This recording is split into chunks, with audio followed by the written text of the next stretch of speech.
Hey Timex Sinclair fans, this is Adam, and I'm going to cover some information about the 2068 prototype with my friend Carl Miles. This is the 2068 computer by Timex Sinclair. It was released in 1983, and it looks like this. And here's another picture. Both of these pictures are straight from Wikipedia. On the right-hand side, you can see a cartridge that fits into this system. Well, I met yesterday on August 3rd, 2024, with my good friends Ryan on the left, and me in the middle, that's me, Adam, and on the right is Carl, and we decided to cover the Timex 2000, which never was released, but it was pictured at a trade show in 1983, and there's pictures of it here in this issue of Creative Computing from April 1983, and Carl is trying to make a Timex 2000 looking computer. So this is what this video is going to be about. Here's a close-up of this computer. Now, as far as I'm aware, this is about the best picture we have of it. Carl will go into great detail about what he's trying to do, and I hope you enjoy this video. Hey Carl, recently on the Timex Zoom meetings that we have for the 2068, which really covers all the Timex Sinclair computers, we've been hearing you talk about wanting to upgrade a 1500 to look like a Timex 2000. Yeah. Tell me about that.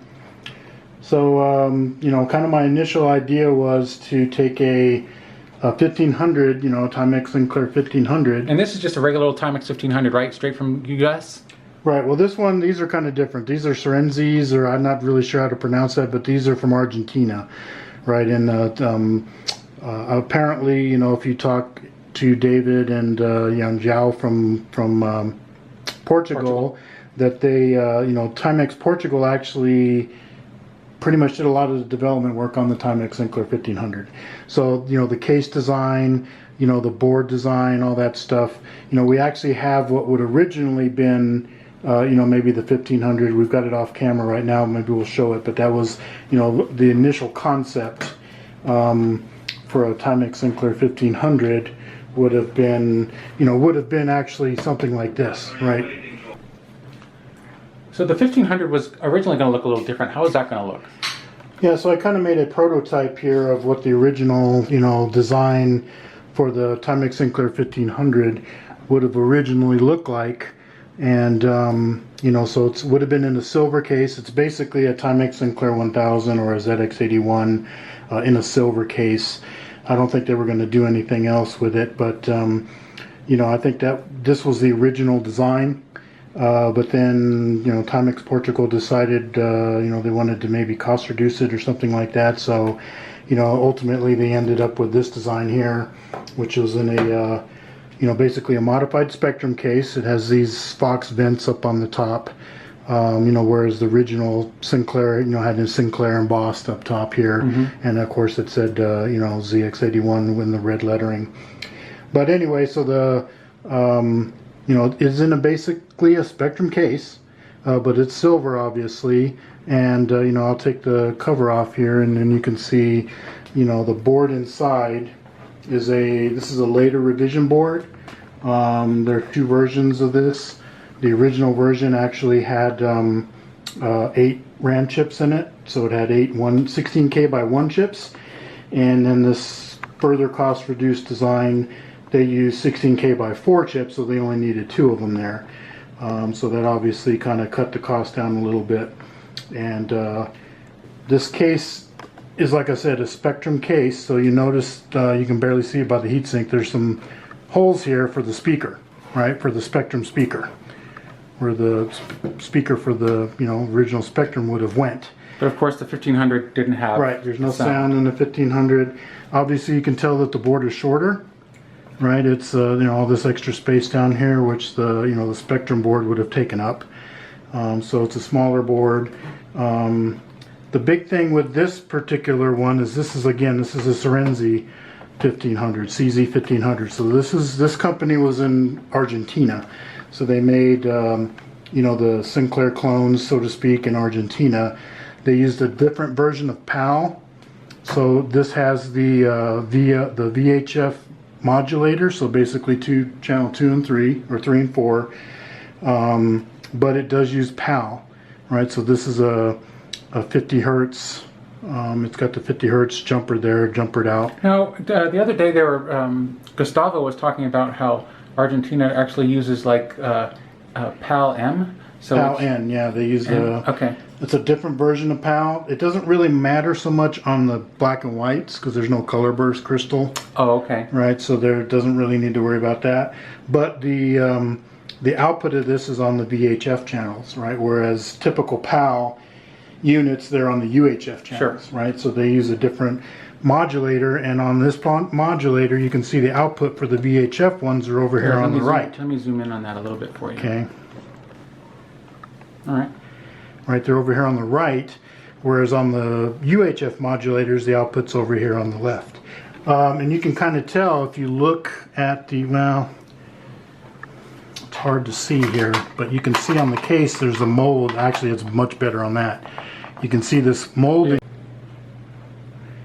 Okay, so on this one here, like I said, I was just talking about the VHF modulators. The output is on the right side of the modulator. They do have the molding here, as you can kind of see, for the UHF version of the modulator. So this would have been covered up, and this would have been opened up for the VHF model. So if you get a Spectrum, right, the modulator output's over here. Right. Or if you have the US 1500. Right. Yeah. Well, no, if you have the US 1500, it'll be NTSC. So if it's an NTSC model, it'll be over here. If it's a PAL model or a UHF output, really, that's what's really important there, is it'll be over here. Right, so since this is not necessarily NTSC, this is actually still PAL. Okay. But it uses the VHF, channel 3 and 4, to output the PAL. On the Spectrums, right, on the Spectrums, it uses the VHF, I don't know, channel 36 or something like that up there on the UHF. But the UHF modulators, for whatever reason, the output's over on the left side. Now that's similar, like the Famicom, does something like that, I think, too, right? Even though they're NTSC. It displays, if you take a Famicom and try to use it in America. Anyway, I'm getting off topic. Yeah, kind of not sure about the Famicoms, but anyway, that's what the PAL N is I guess that it must use channel, the VHF channels instead of the UHF channels. Another thing here is that we were kind of talking about is I was going to use this particular case for the 2000, but this expansion port here is really designed for the ZX81 TS1500 and the TS1000 expansion bus. So it's smaller than the Spectrum bus, right? So this case molding is made for this expansion bus. So if we look at the like a Spectrum bus, you'll see here that this is the expansion cutout is kind of hard to see probably because it's black. Yeah, let's bring it this way a little bit. There we go. Okay, but obviously the molding of the plastic is wider because the Spectrum bus is wider, right? So that kind of would have been a problem. On that for you? Okay, that kind of would have been a problem if I used a 1500 case, right? Easy enough probably to just do a little bit of filing on there, and I could have probably made it wider, but another thing I noticed here, and you'll see this too, is notice the legends, right? On the 1500, the legends are kind of like on a TS1000 or a ZX81, right? They're white and they're below the outputs. Spectrums, notice they're red, right? And they're above, which is typical for like a Spectrum, right? So even though this is a Spectrum, but it's, like I said, it's a Czerweny 2000, CZ 2000, so it's a an Argentina version of their Spectrum, which uses PAL N. Okay, so here I wanted to talk about there's some differences, right? Even though these are basically in the same case, we just talked about the expansion bus being a little bit wider on the Spectrum, on the black version over here than on the silver one. So the other difference is the keyboard overlays and the keyboard mats, right? So you may see here 9 and graphics, right? And there's nothing around it. On the Spectrum, yeah, sure, it's 9, it's the same, but the graphics, and it even has cat for catalog in a closed bracket, right? Or closed parentheses. So the mats are different, and the overlay, the metal overlays are different. So you'd have to memorize to know what's there, basically. Right. I mean, if you've used a Spectrum overlay, this black overlay on here, yeah, there's going to be commands that don't even exist. Right. right? And vice versa from this to this. So you know, and in the aftermarket, I've noticed there's very few aftermarket mats, right, that are 1500 specific. And you were talking in modern times. Right, like today. If you tried to go out today and buy a 1500 mat, you're going to have a hard time finding one. You know, I think there's a couple of them I've seen out there, and I've actually bought a few over the years, but you know, it's not just a standard mat like the Spectrums. The Spectrums, you can find those mats. Maybe we can pull up a mat and show it what they look like. Yeah. So we'll. So basically, here's some mats that I got. So they come in different colors, right? I mean, originally they were pretty much, you know, this color, which is basically what this is. And then, you know, I got a black one because I was just going to try to see what it looked like. And these are on the made, black case. Where are these made? In the United States or not? These, I believe, are made in the UK. Okay. Somebody in the UK, I think Reproduction, developed the, or, you know, or made them. And, you know, they're just the rubber mats. You know, there's nothing really on the back. They're just, you know, replacement mats. But how at much least does something like this go for? these, I think, are about $20 each. And like I said, they do come in different colors because now they have entire replacement cases that you can get for the Spectrum, and those come in different colors, right? So instead of black ones, you can get, you know, white ones, yellow ones, green ones, blue ones, transparent ones, you know, so they make a bunch of different, you know, colors of this, and you can get these metal overlays to match, and you can get matte colors to match. And they even have transparent matte covers so that you can put LEDs behind the light. Of course. You got to put the blue LEDs probably too. So you can put LEDs so they light up, blah, blah, blah, you know. But again, the mats for the 1500, good, you know, good luck finding that. And the same thing probably with this overlay. Okay, so the difference with the Czerweny company is they changed the casing. So on a normal Spectrum, it's kind of like this, where it's adhesively attached to the case, right? So once you can break that adhesive, it'll just come off. Forever. Well, you know, until you glue it back on. So stick it back on again. Yeah. Czerweny, for some reason, they don't use adhesive, right? They use these metal tabs that go through. Maybe you can show us that a little closer to the camera. Maybe we'll just bring that up there. Check it out. Yeah. Yeah. So they have these little metal tabs that are, you know, glued to the faceplate here, and they go through corresponding slots that are in the case, right? And then you once they're through the case, you bend these on the inside to hold it down, right? So the problem with that is you'll notice on these mats, right, there's no cutouts. And what I mean by cutouts, you'll see up here by the 0, there's no cutout there.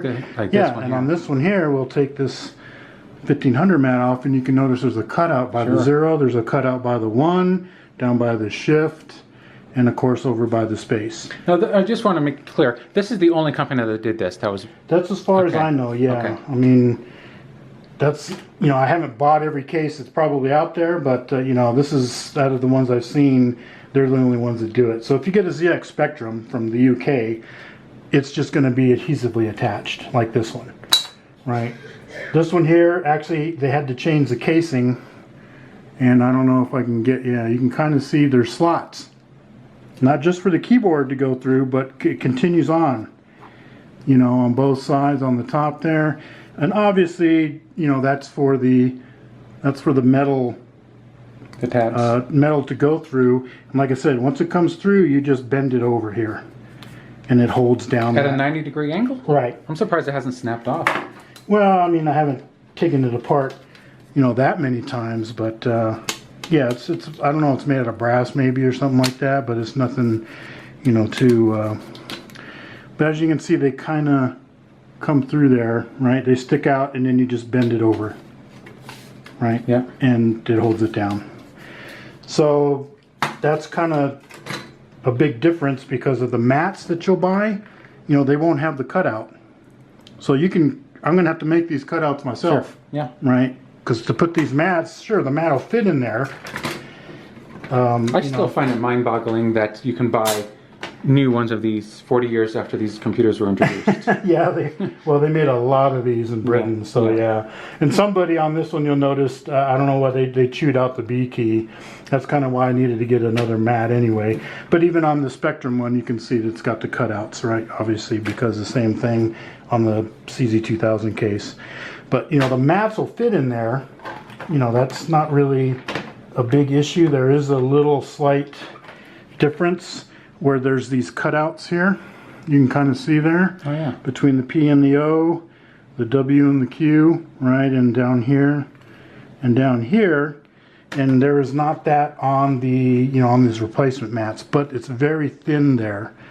And so you can see these. What do you mean by it's very thin there? Well, the rubber is like almost see-through. You can see. Oh, yeah, look at that. Yeah, Okay. you can kind of see through it there. Yeah. So it's almost kind of meant to, maybe you can press down on those areas and it'll fit in there. You know what I'm saying? Sure. It's not like it's totally not going to fit, you know. Yeah. But the problem is in this case, I'd have to cut the notches out because obviously those, you know, those pins aren't going to go through. And this is the original one from the CZ2000, and you can see where I've cut off. Well, I've put a knife under and I just peeled these I see. Okay. off. And then you got them, I've got them over here. So I got to straighten them out because when you put the knife under there, they tend to curl up like that. But anyway, my idea is I'm going to cut the slots in there, put these in, put the metal on, and then... And this fits, the overlay fits in perfectly over it? Well, that's upside down. Oh, well, yeah, well, of course I would do that, wouldn't I? Yeah, so this is this is a new one, right? Which is like for a Spectrum. So you can see they already put the adhesive tape on there for you. But sure, it'll just, you know. Yeah. Probably it might even attach with the adhesive.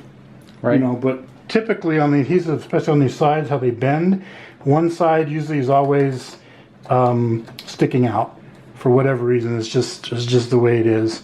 So that's why I'm going to basically, you know, cut the slots, put these in there, and then, you know, maybe put a little thing of glue on there, and then put this down on there, and, you know, hold it for a little bit. Yeah. Let it get the glue on there, and then we'll have those. Well, I like the idea of the clips, but it also I can see why they're kind of annoying.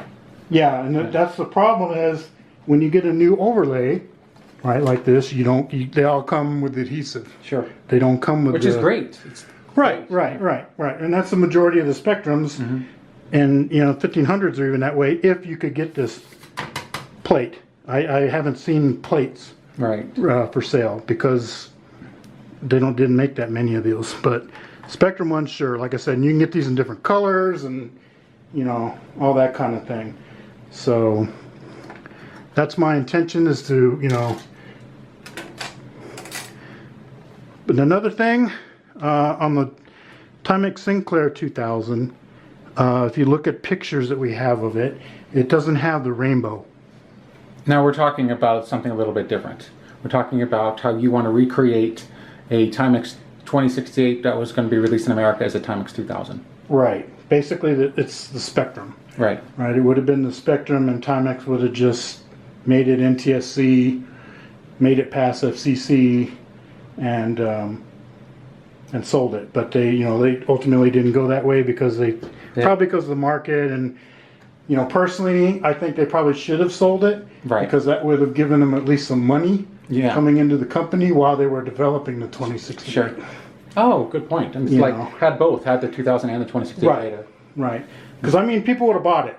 Oh, yeah. I'm not saying they wouldn't, you know, it would have been a flop, but it wouldn't certainly have been. Well, people were buying the 1000 and the 81 and all those beforehand. So, right. Yeah, it would have sold well. So I just think, you know, they probably had a missed opportunity there where they could have had some income during the time to help them develop and pay for the 2068 development. So basically what I did here is I got two of these new plates, right? This is another one with the adhesive, and I painted just the rainbow. So what have you got here to show us? All right, so this is basically, like I was showing previously, the overlay that goes on the Spectrums have this rainbow, right? You'll find that on all of them.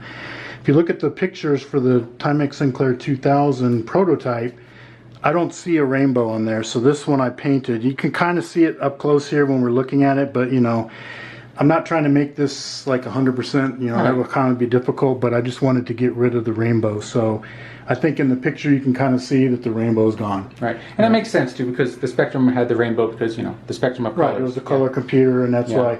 So the Timex Sinclair 2000 actually had like a little dome sticker up here with 4 different colors. That's kind of how I guess they were going to do the color thing.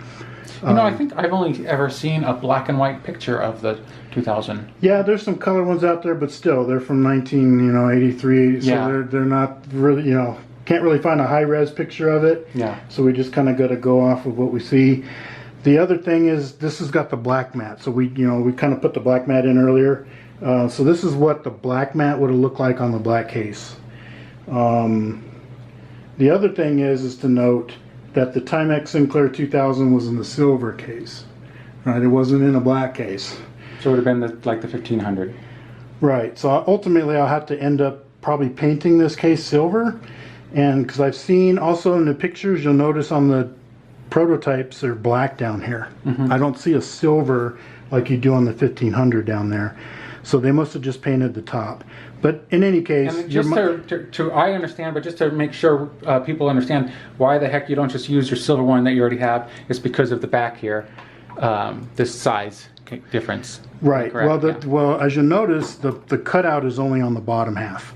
So I technically could use, you know, the silver top half, right, of the, hold on, sorry. I technically could use the silver top half, right, and use the Spectrum keypad and the Spectrum overlay. You know, that could be a possibility, but you'll notice... Like we have a Frankenstein here now. Well, kind of right, but you'll notice that none of the labels are there. Right. Right, because on the 1500, the labels are on the bottom, right, and on the Spectrum, the labels are on the top. Oh, yeah, look at that, yeah. Right, so I kind of want to have the labels there, so I'll probably end up just painting this one, you know, silver. And I have to paint the bottom anyway, because the bottom is typically like a gray. The bottom. The bottom half. If you look at a 2068, if you look at a 2068, the bottom half is different color than the top. It's not silver. It's like a grayish. So explain to me again what you're talking about. So basically, on probably what I'll do is, you know, like I said, paint the bottom half, because the bottom half, as you notice, it's not silver. So that's how it is on the 15 or the 2068. Right. Okay. They are all always different color on the bottom half. I wonder if that's because like this plastic has yellowed differently over time. I don't think so. I think it's actually made that way. Okay. But the other kind of thing you'll notice is once we get past that, besides, you know, we'll have the labels. I'll have to mask off, you know, these labels. So yeah, they'll be black, you know, the red on black, but they'll be silver everywhere else, right? Be very similar to, you know, how I did the 1500. Oh, here. Right. So you did that by masking? Yes. Wow, good job. So, you know, I have to mask it off, and that's kind of how it'll look. Right. So, but the other thing is, so this is one concept that I was looking at was black. Notice if this was the silver case, you know, that I think that would be a good contrast. But if you look in the pictures of the Timex Sinclair 2068 prototype, you know, it seems to me that they're using the regular gray ones. Right. So man, you noticed all these things from those little tiny low-res pictures. Yeah. Wow. Well, you're looking for these differences. So so you want to emulate or, you know, copy as quickly as accurately as you can, you know, how they actually did it. So actually it might look better if we just did it, you know, in the 1500, because it's got the silver case. Okay, so technically I guess we want to kind of make this on the silver. So let's move this over to the 1500s case. Right, I'll take the cover off of that. I'll put the 1500 case on here.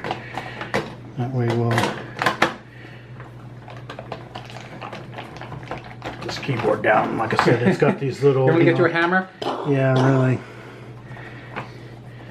So this is kind of how it's going to look as far as it being an actual Timex Sinclair 2000. right? No rainbow. It'll have the same color keys as well, they're close. I think earlier Spectrums, actually this was more gray.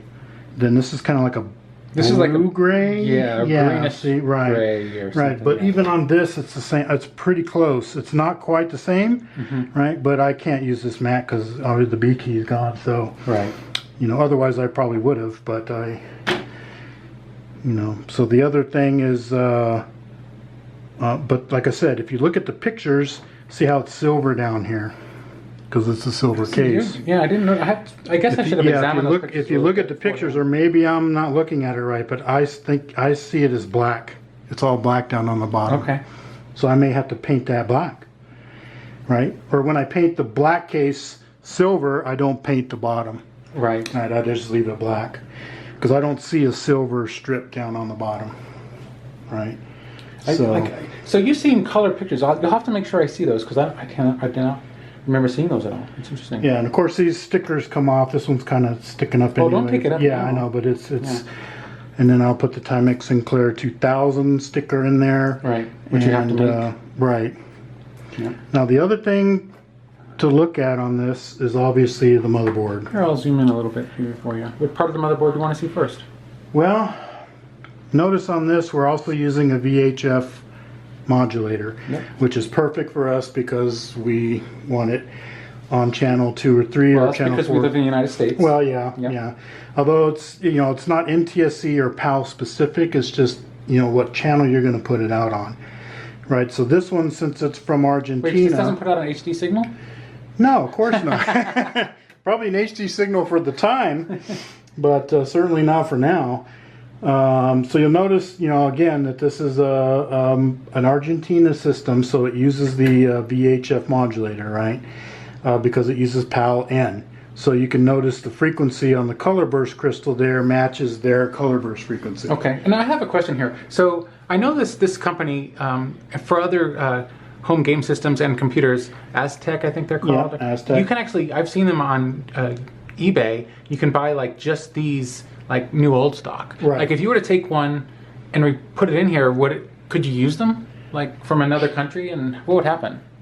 Well, it really, this is the modulator, so it's going to modulate the video signal onto whatever, frequency that this modulator is designed to put that signal onto. All right, so basically you're kind of putting in like a composite signal in here, and then you're modulating it to play out on that channel, on that VHF channel, right?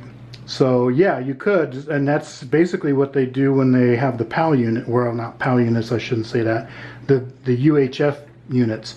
They would go right here in the same place, but like I said, the output would be over here, so the case would have to be different. They have the different molds for that case, but the inputs are basically the same. There's no difference. I'm actually surprised with how Sinclair tried to always save money, how they didn't have like one that had a port, just like a blank port there. Right. You know what I mean? Yeah, that actually the mold is filled in, Yeah. So basically to convert this to an NTSC version, right, because this ULA chip here is a PAL ULA. The Spectrums are different than the 1500 and the 1000s and the ZX81s in the fact that the ULAs are PAL specific. Okay. Right. They're set up for 50 hertz. So they did make some NTSC ULAs, right? 60 hertz ULAs. So I picked up a few of those. So I'm going to use one of those to replace this. So it'll turn it into a 60 hertz system. Okay. There's no jumper on the Spectrums like there is on the the ZX81 and the 1000 where you can change 50, 60 hertz. Oh, I didn't know it was that simple. Right. So that so you have to change the whole ULA. Well, at least it's socketed. Yes, it is socketed. This is a 6A board, so it's the last revision board they made for this, the rubber keyed Spectrums. 48 keys. Right. So as you notice, I have to change the crystals out because this is a, like I said, a PAL-N color burst crystal, 3.582 megahertz, and this is a 14 megahertz main crystal. The NTSCs, if you look at a 2068, I think this is a 14.112 megahertz. And it's going to have an NTSC color burst crystal, which is a 3.0 527 or something. I'm not sure what the frequency is, but this is, it's less than that, I believe. And this is, since it's a 6A board too, this is the first board I've had this late. It has the SCLD that they designed to replace, I don't know, there's 6 or 7 TTL chips that they used to use there, right, for the memory, basically, so it could read, the lower 16K, the ULA could read it while the computer could still use it too. Right, and the other thing you'll notice is, like I mentioned in some pictures I shot on the forum, this capacitor is blown up. Oh. So I haven't plugged this in or anything. That's the way I got it. So was this sold to you as non-working then? Right. It was, okay. Right. But it's not in bad shape considering. Yeah. The heat sink's a little loose, and of course I'll change out the linear regulator for a switching one, so we can get rid of the heat sink. But yeah, I think with those changes, we can actually get this into like a real NTSC, Timex Sinclair 2000. Yeah. The other thing too, before we kind of wrap this up, is these these membranes, notoriously go bad. As you can kind of see here, this thing is cracked, and they're 40 years old, getting on now, and so they are kind of what. I was going to say they're laughable, but I mean they were designed to last probably a couple of years. And this material is fine with its flat. You don't really see a problem with it in the flat part, and I think all that's fine. Oh yeah, it is. Yeah. It's just where it curves. Right. Right, and it can bend and break. That's where the material starts to fail over time, and so I got some new ones here, and I kind of want to make a mention again. Since we have these cutoffs here, right, it's angled. You notice it's not just a straight rectangular, right? And these cutoffs are cut that way for those metal tabs to go through. Oh, okay. Right? Otherwise, it could be straight. Right. Right? The case is made straight, right? But the keyboard goes in there, Now, this is new old stock, or this is new? This is a replacement. So it's modern. Cut this? No. That's the way they came. Oh, okay. Now you can buy some new ones that are straight. Okay. Right. So you would have to cut them if you used them in a case like this. But I think somebody must have said, hey, these have an angle cut on them. So when they made this design here, they made them with the cuts. Yeah. Right. So they'll work in a Spectrum, a UK Spectrum that doesn't have those metal tabs that hold the overlay down. Sure. They'll work there fine, but they'll also work here. Okay. Right. So it would be nice at some point if somebody might be able to design, either maybe sell those tabs separately so that you can put them on here yourself, so you can use cases like this. Now, we're talking about how many of these were made. Well, you probably don't know the exact number, but these are extremely rare, and you'd have to import them from Argentina, right? That's where these all came from. Right, they're from Argentina. So yeah, I don't know how many they made. So that's probably why they don't, make the metal overlays. Sure. With those metal tabs, because there's probably just not that much of a market for that, and that's fine. Like I said, I took them off, and I will try and glue them on and get them to be, functional for this case. Right. But, so at least I have replacement, keyboard overlay or keyboard membranes. Now these ones we have here, these are all the same? Yep, they're all the same. I got 4 of them just because because it's all probably difference in shipping, basically. Right. Yeah. They also seem much thicker. Right? Yeah, I think they kind of feel, You probably can't, you can't tell, but they are much thicker. More sturdy. Those will last 45 years. Yeah, probably. That'd be the last, And so basically, that's kind of wraps it up. The idea is, again, to make a replica of the original Timex Sinclair 2000. And unfortunately, we don't have any really good pictures of it. Yeah. What we do have is probably where we're going to get. And I know David on the meetings and on the forums has mentioned that he doesn't even know if it was real. I guess he was mentioning that there was a lot of boards that were under the Oh, table. you're talking about if it was a real computer. Right. So it may have just been the case. Yeah. And they just ran the keyboard down underneath so that it would go to the, you know, the development. Apparently boards. that was a popular thing to do at the time. So True. And I have seen pictures where there's cables, you know, the TV cable and the ear mic jack cable and the power cable coming out of it. So Okay. I think there was a board in there, but you know, whether or not it was real or not, I don't know. Yeah. And that kind of brings up one more thing, and that is, you know, there's been a lot of speculation around FCC requirements. Right, that, oh, Timex decided not to do, you know, the 2000 because it wouldn't pass FCC. absolutely. Right, well, as you can see in here, there is shielding Yep. that's in this case. If you open up a Spectrum case, and unfortunately I didn't bring one, it's just black. There's no shielding in there at all. Right. So none of this would be Now, silver. is this paint or is this actual metal? It's some kind of paint. Okay. I don't, you know, some kind of Yeah. metallized. What you get what I'm trying to say? Paint. So you also notice there's this strip here that they put on, right? Oh, that's on purpose? Yeah. So it's Oh. some adhesive tape, but you notice there's a spring Oh, yeah. tab here that's on this modulator, and obviously that's gonna push down on that so Right. it can ground out this top half. Oh, okay. Right. The bottom half, like I still have the screw in the motherboard, but as you can see, the bottom half is also got the RF shielding. Right. It's silver. Oh, yeah, I do. See? So, I don't know if it passed FCC regs, but there's Right. certainly FCC shielding. Well, I in mean, this these was sold in a models. different company, so they had different rules altogether. Well, yeah, they probably were even looser. So, I mean, they, you know, why did they do that, you might ask? Well, you know, the 1500, if you look at the 1500 case, well, again, you have the shielding. Yeah, yeah. Right? So the 1500 already had the shielding in it as well. This one doesn't have that strip here because there's on the modulator there is no spring to attach this top part. So at least here they went through some extra effort to try and ground out, you know, the keyboard half. Yeah. And so I don't really know. Maybe this wasn't enough to pass FCC. You mean in certifications. America? Right. Okay. So, you know, I mean, there's been talk that says, you know, that's why, one of the reasons why Timex didn't go with the 2000. Sure. Yep, I've heard that. And I'm kind of thinking that maybe, not necessarily BS, but, you know, they're obviously put the time and effort to make that part of the case design. Outside of, not Timex, but Well, I think Timex, yeah, I think Portugal did that on the case. Yeah. Right, because the 1500's that way. So this is just a copy of that. But So I mean, by that time, Timex was out. well, you know, you have to think about them developing the 2000. They certainly were around then. Right, that's true. So I'm just thinking that since the shielding was already part of the 1500 design, this might have been part of their original design to pass FCC, I gotcha. you know, requirements.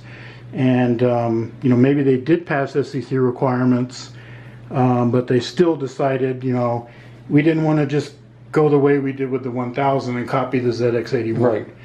Right. Which again, I think if they would have done that, that would have opened themselves up to all of the British software. Right. Right. Yeah. So they would have had, you know, a huge library of software that they could have leveraged while they were developing the 2068.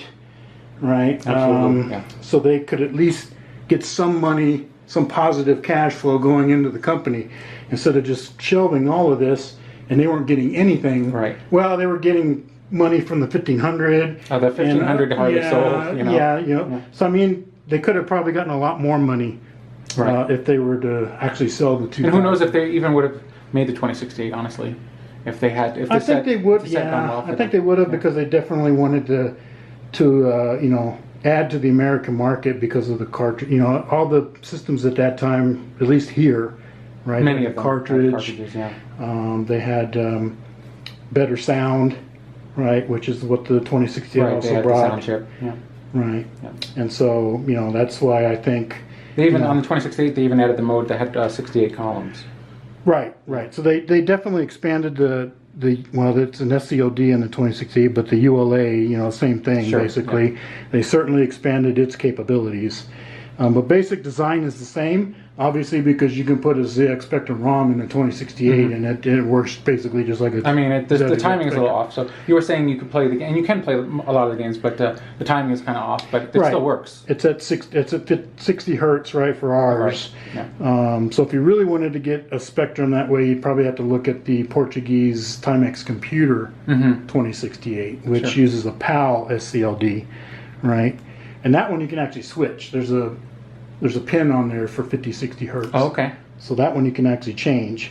Our 2068, the USA version, there's not. Okay. It's made for 60 hertz, and that's just the way it is. So. Well, thank you for showing us this. I look forward to see what you do in the future. I think what we'll do is have a short little segment showing an actual 2068 next to this, and we'll wrap it up. Okay. Well, we've been doing a lot of talking about the 2068, which is this beautiful computer, released here in America and also in Portugal. That's the Timex Computer 2068. But it's a bit bigger, and it has this that opens up. You can't see really inside, but this is cartridge port. And they added some extra features, like we mentioned. It has more sound. But you want to go back and make this look like the Spectrum. So we'd be throwing this away, which it took apparently a year, right? Is that right? To just make these changes? At least, yeah. It's probably a little bit more. Yeah. So we'd be throwing this away, and we'd be getting what? Well, the big thing you would be getting is a lot more software compatibility. Yeah. Right? You'd be able to basically run all of the Spectrum software, that plus any kind of hardware. So if I wanted to hook this up to a micro drive, right, with the Interface 1, that would work. Right. Can't do that with the 2068. And so, yeah, you're right. We would be throwing away sound. We would be throwing away the extra video modes. We'd be throwing away the joystick ports, the cartridge. And the expansion bus on the 2068 is even bigger than the Spectrums, right? So a lot of things would be thrown away, but, my main purpose was we don't really... I think people have made some. I know there's some guys on the forums that they have made a Timex Sinclair 2000 prototype, but I think it got lost in a move or something like that. But I kind of just wanted to have one to add to my collection. Granted, it's not a real one per se, right? But because who knows, we don't have a real one to really look at. Right.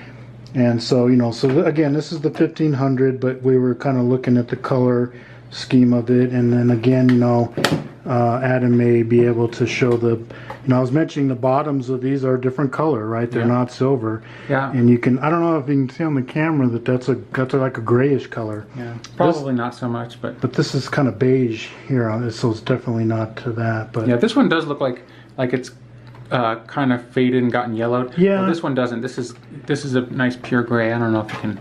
It probably doesn't come out too well, but so there's one last thing we want to show, and that's the back of another. Yeah, we wanted to. Obviously you see the CZ 2000, but yeah, there's whoever owned this before, made the drawing on the back. We're not quite sure what it is. Yeah, it probably has something to do with whoever's in Argentina. Maybe it's some character in Argentina. It does say made in Portugal. You can't really see the. Oh, look at that! It says made in Portugal, but he's written over that, and of course there's I think a serial number there. Right. And I think this might have had a door. You know how the 1500s have a door. I noticed there's this here, but I don't know. Yeah. I've never seen one with a door. The bottom of this, you can always, it does say assembled in Portugal, and it has a serial number there as well. And I guess that's about it. Yeah. All right. Thanks for watching.